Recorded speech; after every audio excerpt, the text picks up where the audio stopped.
I pulled into the gravel parking lot and cut the engine, checking my gas gauge one more time. Quarter tank left, maybe enough to get back to town if this didn't work out. The job posting I'd found online was vague, just restaurant help wanted, experience preferred but not required. But I wasn't in a position to be picky. The diner looked like it had been fighting a losing battle against the desert for decades. Paint peeled from the exterior walls in long strips, and the neon sign that probably once advertised Miller's Diner in bright letters now blinked weakly. Half the bulbs dead or dying. The building sat alongside Highway 58 like something forgotten, surrounded by nothing but scrub brush and heat waves rising from the asphalt. I grabbed my purse and walked toward the entrance, feeling the desert heat press against my back through my t-shirt. 3 weeks since graduation, 2 weeks since my last shift at the movie theater back home, and my savings account was down to double digits. Mom had made it clear I couldn't live in her basement forever, not without college plans or a real job. This roadside diner outside Barstow wasn't exactly what I'd pictured for my future, but it was something. The door chimed when I pushed it open, and cool air hit my face.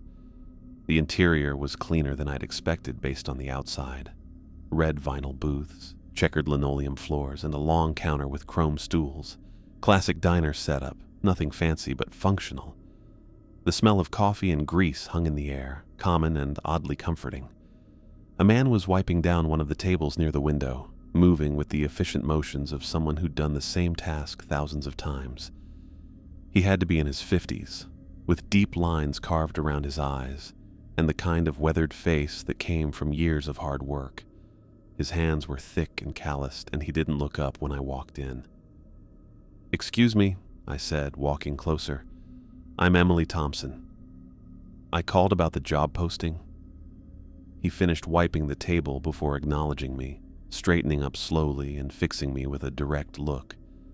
His eyes were pale blue, set deep in that lined face, and they studied me with an intensity that made me want to check if I had something stuck in my teeth.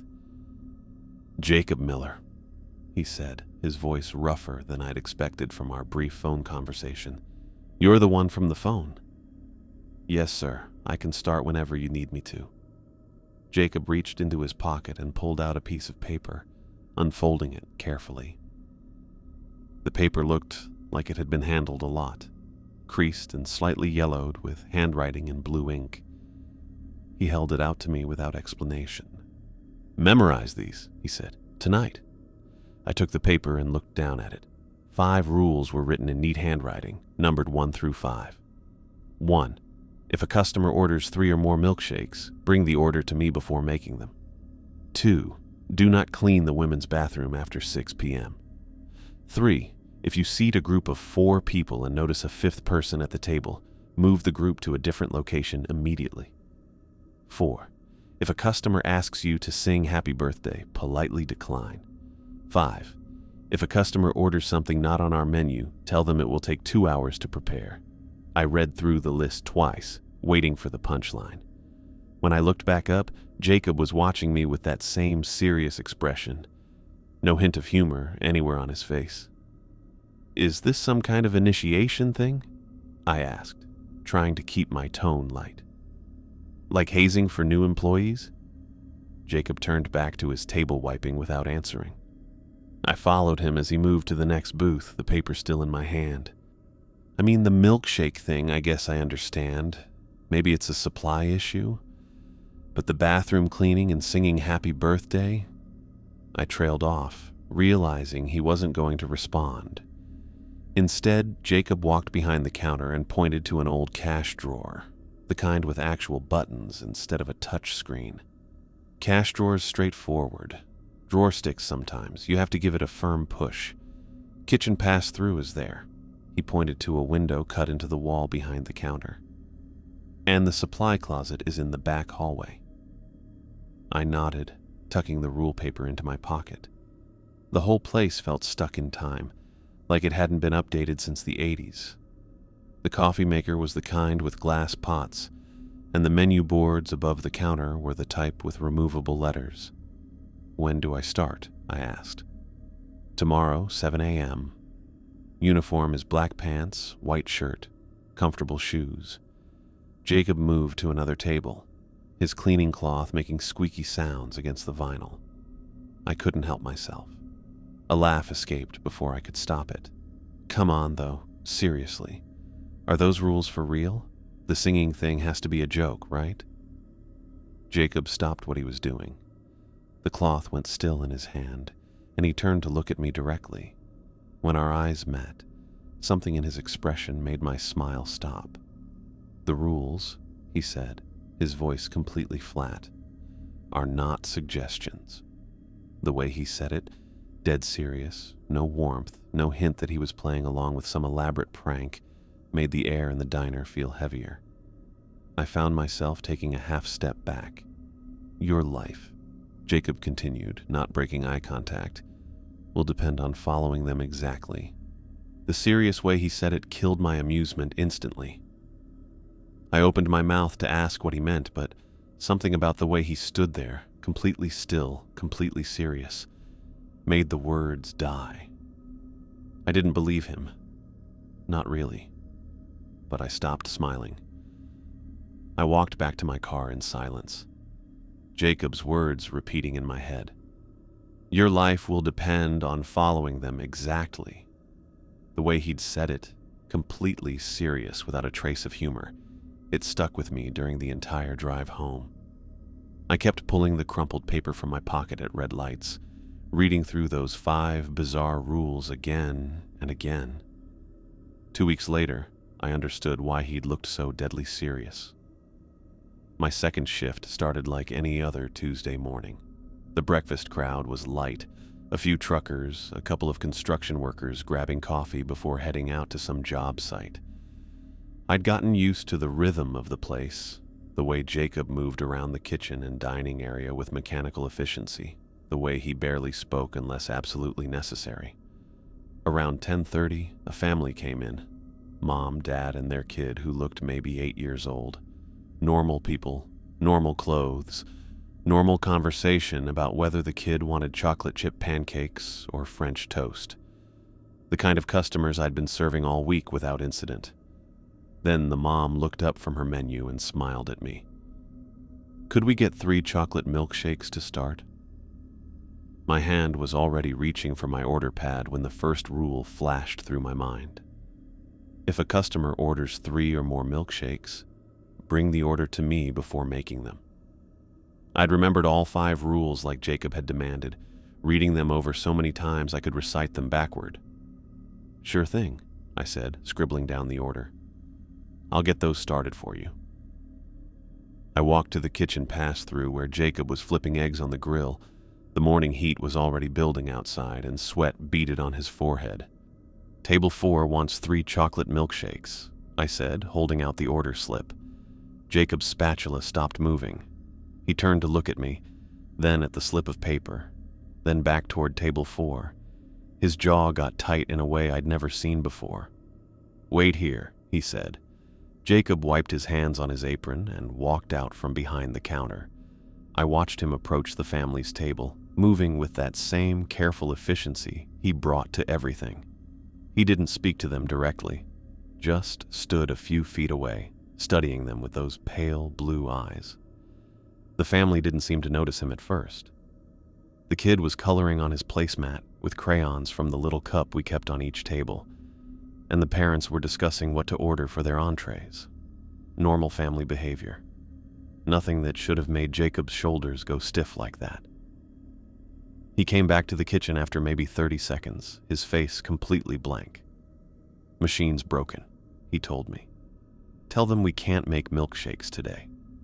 I stared at him. The milkshake machine had been working fine an hour ago when I'd cleaned it during opening procedures. I'd watched Jacob test it himself, going through the motions like he did every morning. But machine's broken, Jacob repeated, his voice flat and final. I went back to table 4, feeling confused, but not wanting to argue with my boss during my second week. I'm sorry, but our milkshake machine isn't working today. Can I get you something else to drink? The mother blinked at me. For just a second, Something passed across her face. Disappointment, maybe. Or something deeper. Then she smiled again. That same pleasant expression from before. "Oh, that's fine. We'll just take the check, please." They hadn't ordered anything else, hadn't even touched the water glasses I'd brought them. The family stood up, left a $5 bill on the table, and walked out without another word. The kid dropped his crayons on the floor and left them there. I was still standing by their empty table when I heard the sound of liquid hitting metal. Jacob was behind the counter, pouring 3 fresh chocolate milkshakes down the drain. The ice cream and milk swirled together before disappearing into the pipes, and he rinsed the blender cup with hot water until no trace remained.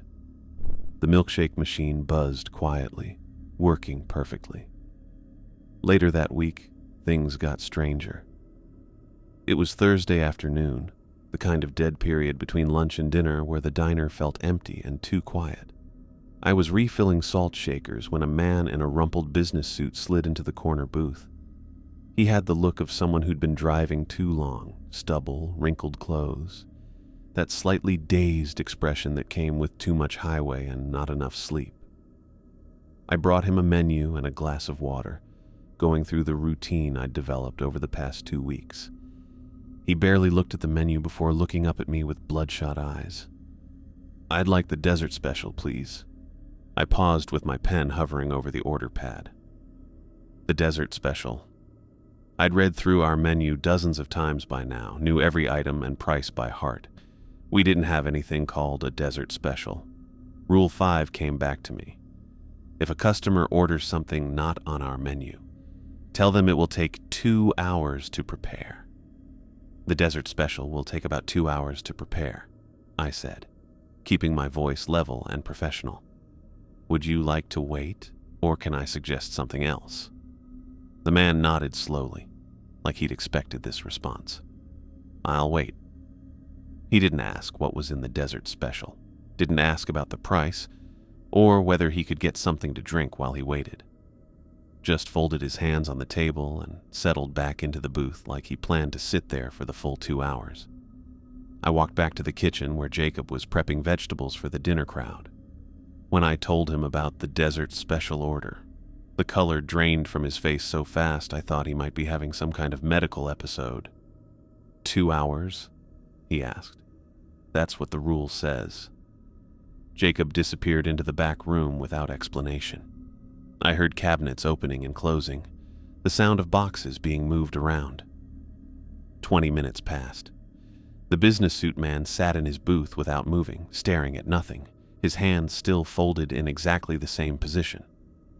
When Jacob finally came back, his shirt was damp with sweat, and his hands had the slightest shake.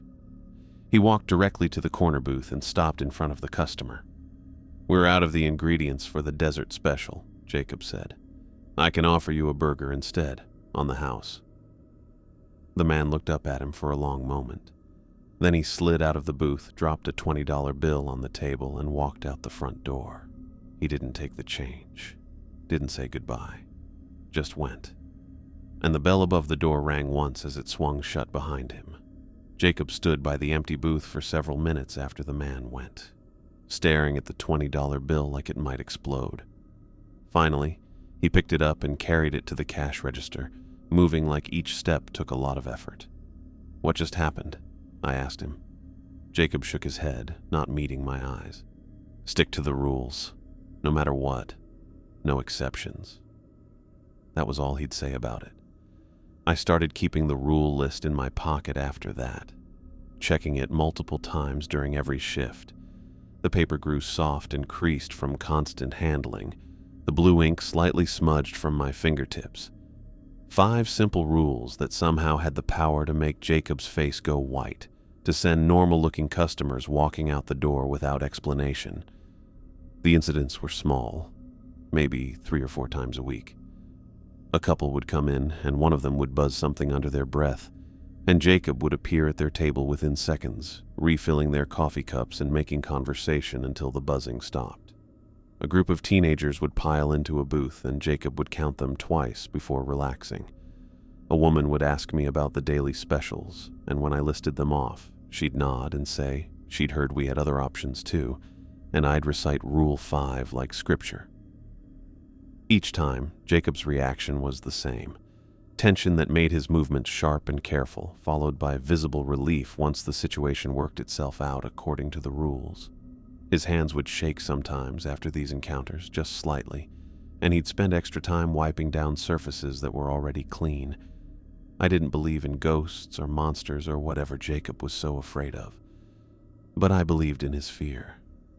The way his breathing changed when certain customers walked in, the way he'd position himself between me and anyone who triggered one of the rules. That was real, even if I didn't understand it. Something was wrong with this place. The rules weren't a joke or an initiation ritual. They were instructions for survival, written by someone who'd learned them the hard way. I just didn't know what we were surviving. 3 weeks into the job, I'd gotten used to the rhythm of lunch service. The diner filled up around noon with construction workers, truckers grabbing a quick bite, and the occasional family passing through on their way to somewhere else.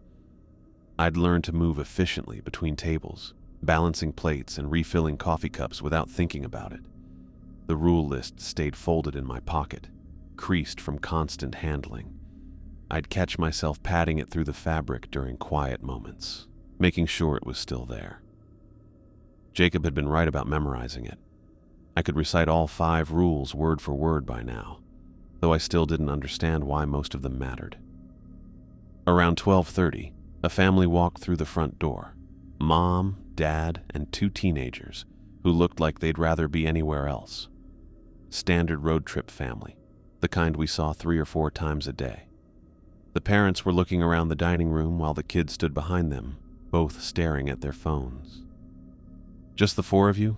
I asked, grabbing menus from the counter. "Yes, please," the mother said, smiling the tired smile of someone who'd been driving for hours. I led them to a booth in the middle section, the one with good lighting and a view of the highway. They slid in. Parents on one side, teenagers on the other, and I was setting down the menus when something moved at the edge of my vision. There was definitely a 5th person at the table. I could sense them sitting between the 2 teenagers, taking up space that should have been empty. My brain processed the presence without question, the same way it might register someone walking behind me or standing in a doorway. But when I turned my head to look directly at the spot, I saw nothing but empty booth cushion between the kids. I blinked hard and looked again.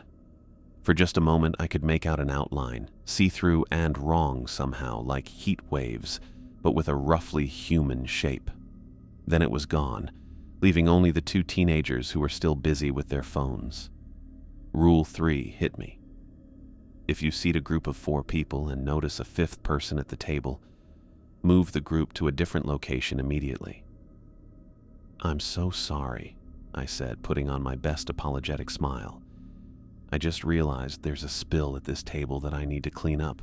Would you mind waiting by the entrance for just a minute while I take care of it?" The father looked confused. "I don't see any—" "It's under the table," I said quickly. "Health department thing. I promise it'll just take a second." They looked at each other but stood up anyway, collecting their things with the tired patience of people who'd dealt with restaurant delays before. I watched them walk back to the entrance, then went straight for the kitchen. Jacob was restocking napkin dispensers near the pass-through window, his movements as methodical as always. I walked up close enough to whisper. "The family I just seated," I said quietly. "There's a 5th person at their table." Jacob's shoulders went rigid. The napkin dispenser in his hand stopped moving, and his knuckles turned white around the plastic edges. He set it down carefully and turned to look at me, those pale blue eyes sharp with the kind of focus I'd learned to recognize during rule situations. "You're sure?" I could see them out of the corner of my eye.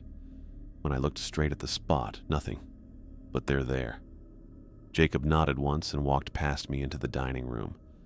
I followed a few steps behind, watching as he came up to the waiting family. He didn't speak to them directly, just stood about 6 feet away, looking at their booth with the same focus he'd shown during the milkshake incident. His jaw got tight as he stared at the empty table. Whatever he was seeing or sensing, it was backing up what I'd reported. After maybe 30 seconds, he walked back to where I was standing. "Corner booth," he said quietly. "The one by the window."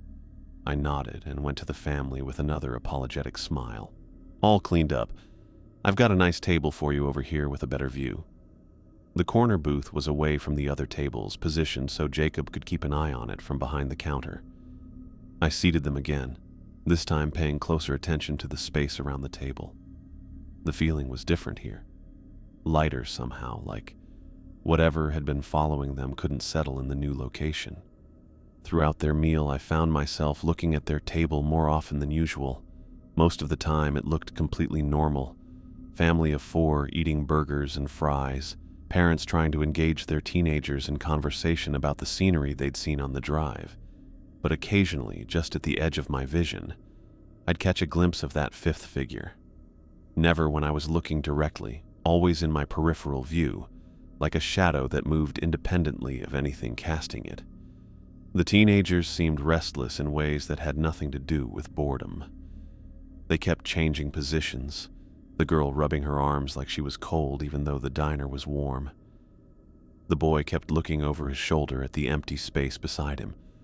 Quick looks that suggested he was reacting to something I couldn't quite see.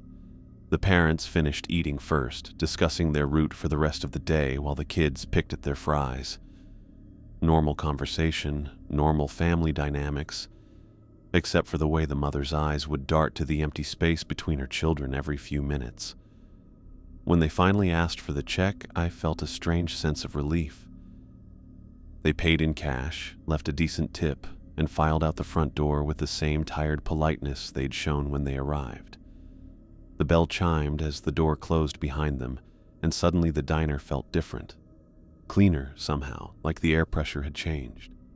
Jacob came out from behind the counter before I could even start clearing their table.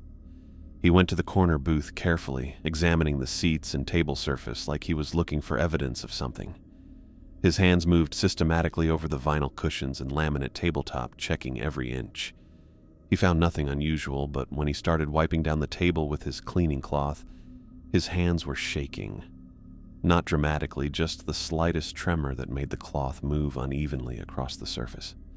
I'd seen this reaction before, after the milkshake family and the business suit man, but it still bothered me. "What just happened?" I asked, moving closer to the booth. "What was that thing?"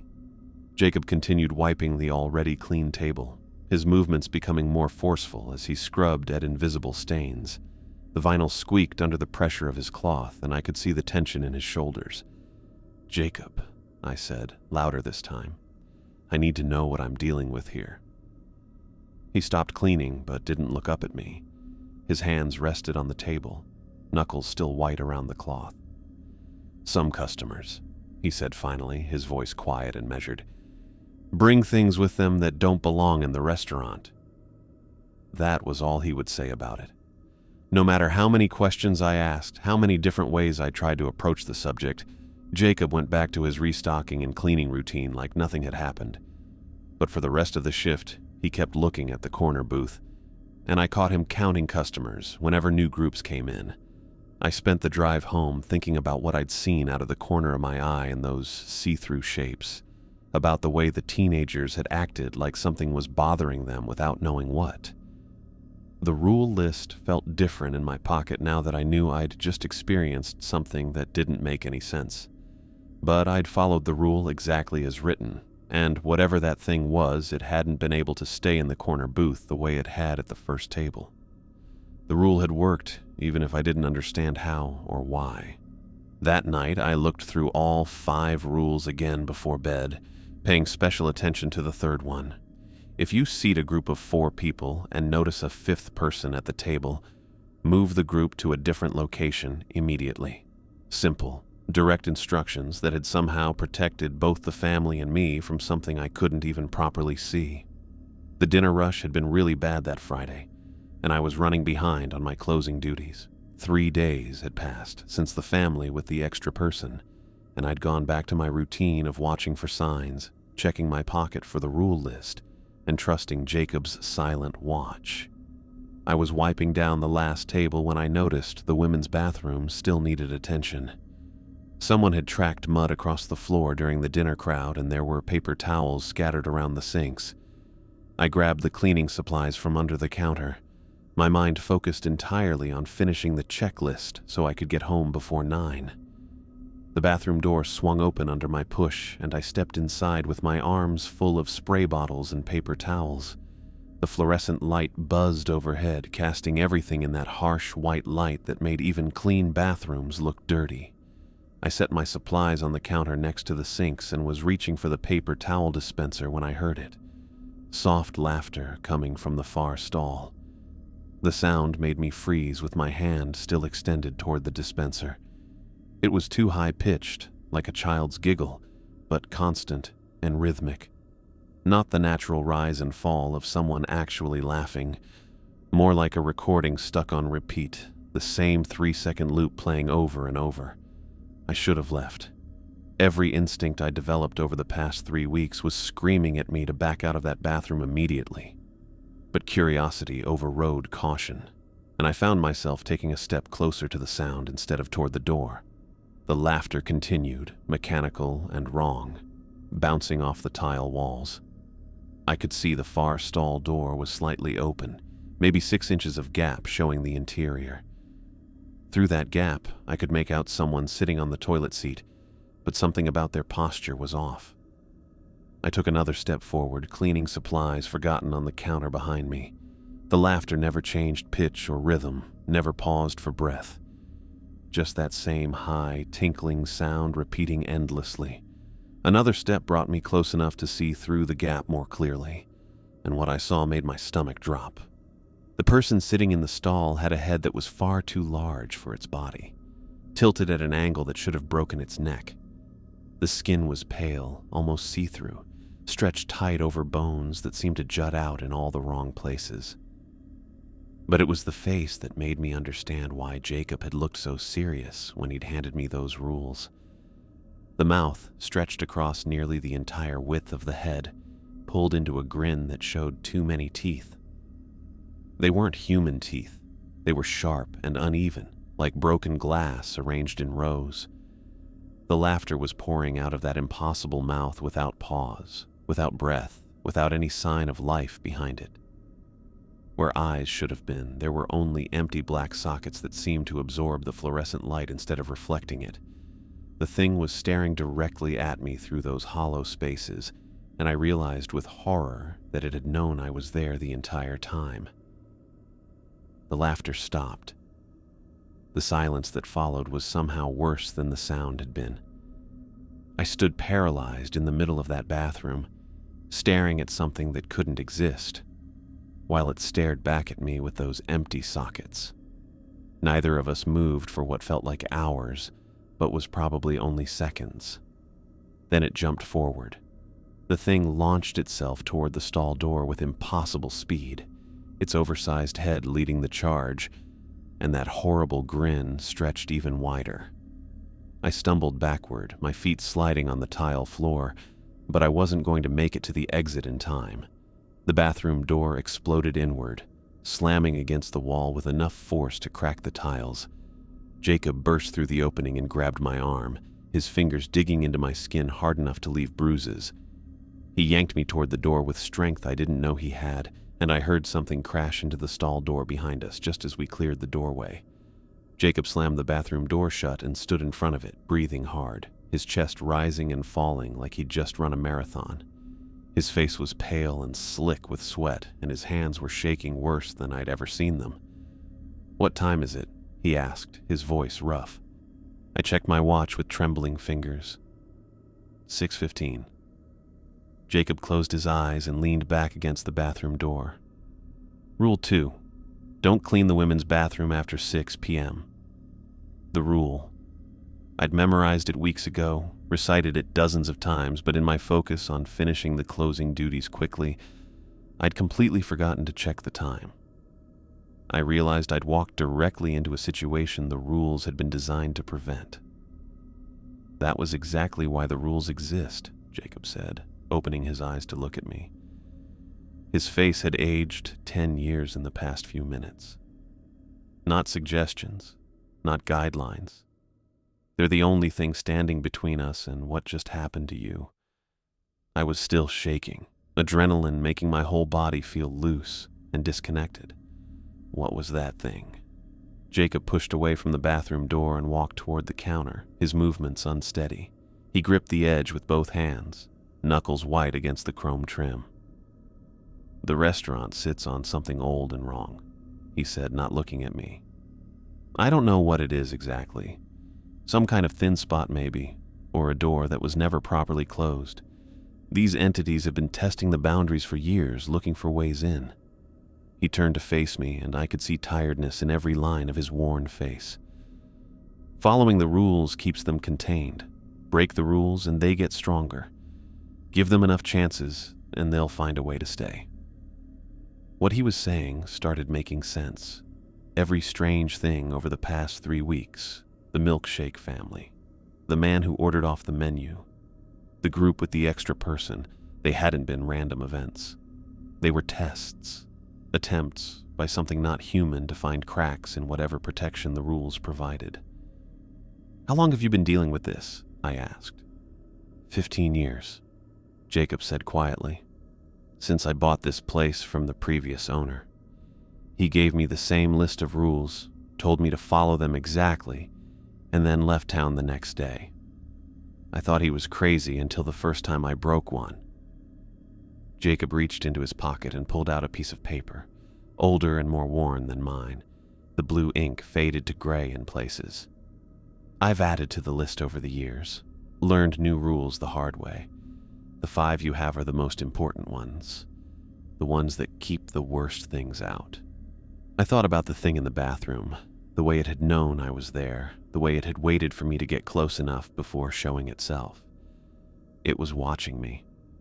They're always watching, Jacob said, looking for mistakes, for moments when we let our guard down. That's why I told you your life would depend on following the rules. I meant it literally. The bathroom door stayed closed for the rest of the night. Jacob finished the cleaning routine himself while I sat at the counter, my hands wrapped around a cup of coffee that had gone cold an hour ago.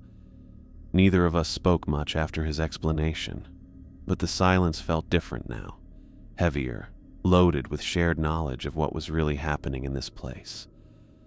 When we finally locked up and walked to our cars, Jacob stopped me before I could get in my driver's seat. "Emily," he said, "you did good today. You remembered to move that family with the extra person. You've been following the rules. What happened tonight doesn't change that." I nodded, though I wasn't sure I believed him. I'd made a potentially fatal mistake, and only Jacob's quick thinking had saved me from whatever that thing in the bathroom would have done. "But now you know," Jacob continued. "This isn't a normal job. If you want to quit, I'll understand. No hard feelings." I looked back at the diner, dark except for the security lights Jacob had put up around the outside. From here, it looked like any other roadside restaurant. Weathered, nothing special, the kind of place travelers passed without a second thought. But I knew better now. I knew what lived in the spaces between normal and wrong, testing the boundaries that kept it contained. "I'm not quitting," I said. Jacob studied my face for a long moment, then nodded. "Good. We'll talk more tomorrow about the other things you need to watch for, things that aren't in the rules yet." I drove home that night with the rule list pressed flat against my steering wheel, reading it at every red light. 5 simple statements that had just saved my life, written in blue ink by someone who'd learned them through experience. I was only beginning to understand. The next morning, I would show up for my shift with new respect for those rules and the man who'd taught me to follow them. But that night, I went to sleep knowing that some boundaries were there for reasons that went far deeper than workplace policy. They were there because breaking them meant facing things that shouldn't be real at all. I could tell the customer at table 6 was going to be a problem before he even opened the menu. Something about the way he held his coffee cup. Too still. Fingers positioned like he was gripping it for support rather than warmth. His voice had that hollow quality I'd learned to recognize, each word dropping into the air without resonance, like sound coming through a tunnel. More than a year of working at Miller's Diner had taught me to spot the signs early. The subtle wrongness always announced itself if you knew what to look for, and I'd gotten very good at looking. The man set down his coffee and caught my attention with a small wave. I walked over to his table, my hand automatically checking my shirt pocket where the rule list lived, soft and worn from constant handling. "I'd like to order the traveler's meal," he said, his hollow voice confirming my suspicions. "Not on our menu." Rule 5 kicked in immediately. If a customer orders something not on the menu, tell them it will take 2 hours to prepare. I delivered this response dozens of times over the past year, watching as various customers reacted with everything from mild disappointment to that particular stillness that meant something was testing our boundaries. "That will take about 2 hours to prepare," I said, maintaining eye contact. "Would you like to see our regular menu instead?" The man's face showed no emotion, but something moved behind his eyes, a flash of movement that reminded me of heat waves rising from asphalt. He nodded once and asked for the check without ordering anything else, leaving exact change on the table before walking out. I cleared his table carefully, wiping down surfaces that didn't need cleaning while my pulse went back to normal. The stress response never fully went away, even after all this time. I just learned to manage it better, developed techniques for staying calm when supernatural incidents happened during busy shifts. Jacob came out from the kitchen carrying a fresh pot of coffee, his movements as smooth as always. He refilled the coffee station without comment, but I caught him looking at table 6 with that focused attention I recognized. He'd sensed the wrongness too, probably before I'd even taken the order. "Traveler's meal?" he asked quietly. "Already gone," I said, stacking the cleaned dishes. "Left exact change." Jacob nodded and went back to his tasks.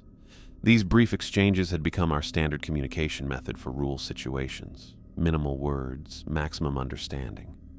We developed an efficient system over the months, built on shared knowledge of how to handle the various entities that tested our defenses.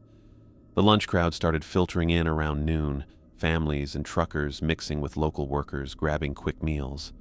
I moved between tables with practiced ease, refilling drinks and taking orders while keeping part of my attention tuned to the subtle signs that came before supernatural incidents. Most days passed without any rule violations, but you couldn't afford to relax. The moment you stopped watching was exactly when something would slip through. A group of 3 teenagers chose the booth near the window, their conversation focused on plans for the weekend. Normal customers with normal energy, the kind who made the job feel almost ordinary. I was taking their order when another family entered, parents and 2 young kids who looked tired from traveling. "Just the 4 of you?" I asked, grabbing menus from the counter. "Yes," the mother replied, bouncing a fussy toddler on her hip. I led them to a center booth and started setting down menus when the familiar sensation hit me. Something was wrong with the space around their table, an extra presence that made the air feel heavier. Not visible when I looked directly, but unmistakably there in my peripheral vision. Rule 3. I'd handled this exact situation at least 6 times over the past year, and the process had become routine. Move the group immediately. Don't explain the real reason. Maintain normal customer service while implementing supernatural containment. "I'm sorry, but this table has a maintenance issue," I said smoothly. "Let me get you settled over here instead." I guided them to the corner booth, the same isolated table Jacob and I had learned worked best for containing whatever followed groups with extra people. The family settled in without complaint, their children immediately grabbing crayons from the container on the table. The rest of their meal went normally, though I caught occasional glimpses of the 5th presence hovering near their table. The children seemed slightly restless, the younger one rubbing his arms like he was cold, but nothing got worse beyond the usual signs. When they finished eating and left, the heavy feeling lifted immediately. Jacob appeared beside me as I was clearing their table, his cleaning cloth already in hand. He wiped down surfaces with the same careful attention he'd shown since my first day, checking every inch for traces of whatever had attached itself to that family.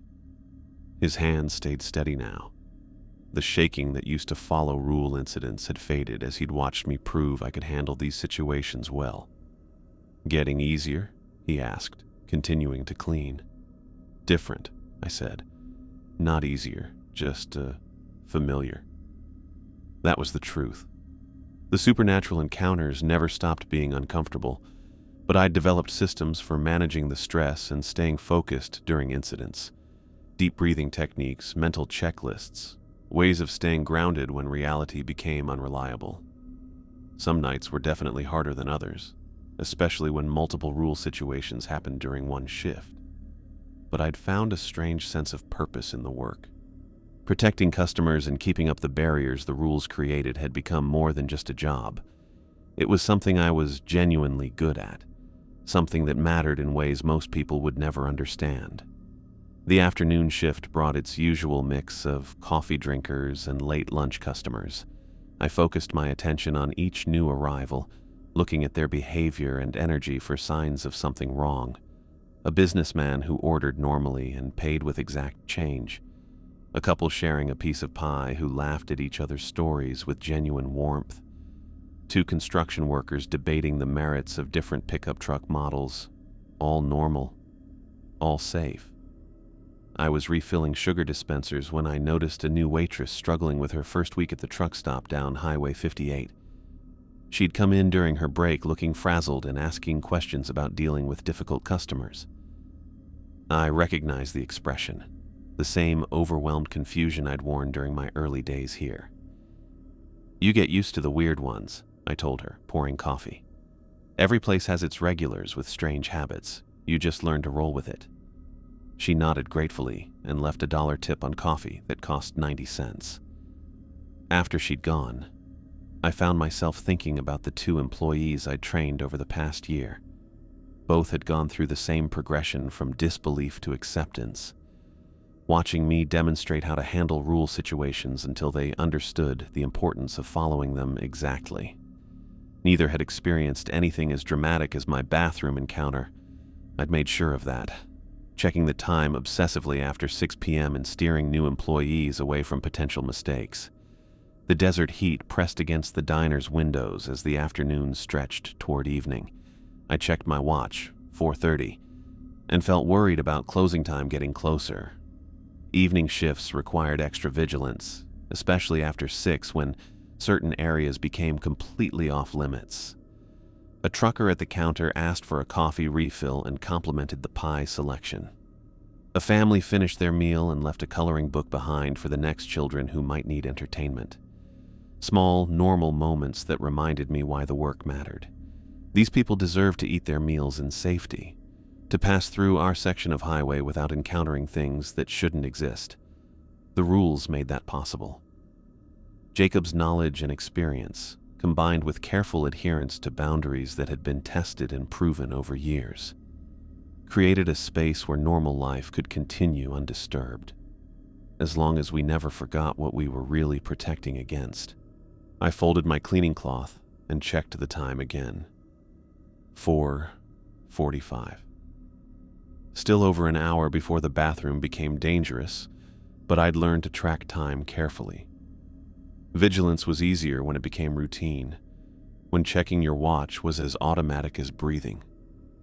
The late afternoon crowd began filtering in, and I prepared for another few hours of watching, waiting, and maintaining the careful balance between normal restaurant service and supernatural containment. Some people might find the constant alertness exhausting, but I'd discovered something unexpected in the work. I was good at it, better than good. I was exactly where I belonged.